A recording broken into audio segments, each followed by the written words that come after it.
In today's video, I'm going to show you how to choose currency in Google Sheets. So we have our sample data right here. And on these two columns, these are amounts that we're going to put a currency on. And here's how to do it. First, select the cells that you want to put a currency on. Go to Format, select Number. And in the middle, you have Currency. Click on that.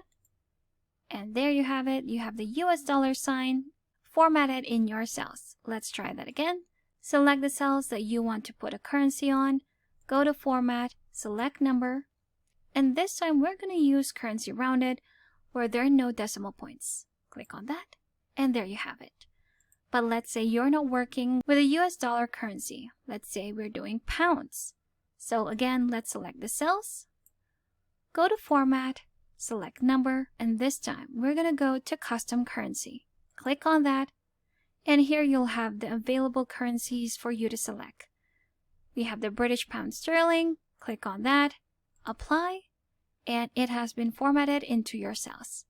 And that's how to choose currency in Google Sheets. Thanks for watching. If you found this video helpful, do leave a like and subscribe for more helpful videos. See you on the next one.